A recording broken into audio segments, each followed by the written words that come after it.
నాకేమనిపించింది అంటే ఈ ఫార్మాట్ అంటే బర్నీ గారిని ఇంట్లోకి తీసుకురావడానికి నన్ను ఒక బలి పశువుగా తెలిసిపోయిందా? మీ అందరికీ తెలిసిపోయిందా? వాళ్ళకి నచ్చిన కంటెస్టెంట్ ని మళ్ళీ లోపలికి తీసుకొచ్చేసి రికమెండేషన్ వల్ల నన్ను యూజ్ చేసుకున్నారు.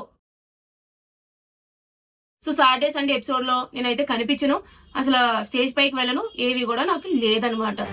ఇప్పుడు మీరు చెప్తే తెలిసిందండి. నేను ఎప్పుడైతే అక్కడ ఎలిమినేట్ అయిపోయాను డైరెక్ట్ హోటల్ కి తీసుకెళ్లిపారు. 1 డే ఉంచారు, ఎపిసోడ్ టెలికాస్ట్ అయ్యే వరకు ఉంచారు, ఆ తర్వాత ఇంటికి అయితే పంపించేశారు అనమాట. చూపించలేంది ఏంటి, చూపించింది ఏంటి, ప్రతి ఒక్క విషయం కూడా మాట్లాడదాం అని అనుకుంటున్నాను.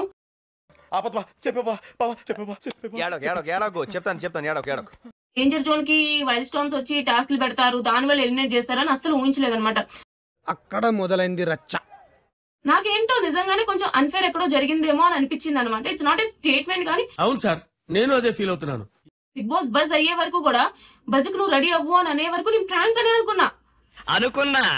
నువ్వలా అనుకుంటావని అనుకున్నా. అలాంటిది బర్నీ గారికి రీఎంట్రీ ఛాన్స్ ఎట్లా ఇచ్చారు నాకు నిజంగానే తెలీదు. ఈ విషయం మాకు తెలియలేదే. అన్ని విషయాలు అందరికీ తెలిసిపోతే తెలివనే పదానికి అర్థం ఉండదు కదండి.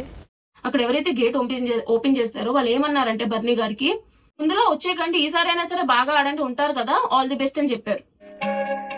అంటే నువ్వు కూడా సపోర్టింగ్ ఆ సైడ్ ఇచ్చేస్తున్నావా?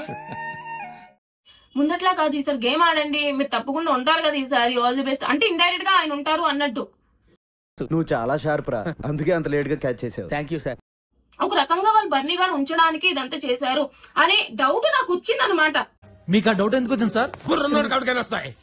సో వాళ్ళకి నచ్చిన కంటెస్టెంట్ వాళ్ళు లోపలికి రావడానికి ఇదంతా చేశారని అనిపించింది.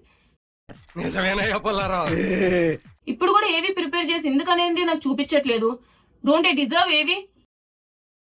ఇక్కడ చాలా అన్యాయం జరుగుతుంది. ఏం చేస్తాను, అట్లా జరిగింది. ఏది రాసుంటే అది జరుగుతుంది. ఫీల్ అవుకురా వెంకీ, నీకు మేమంతా ఉన్నాం.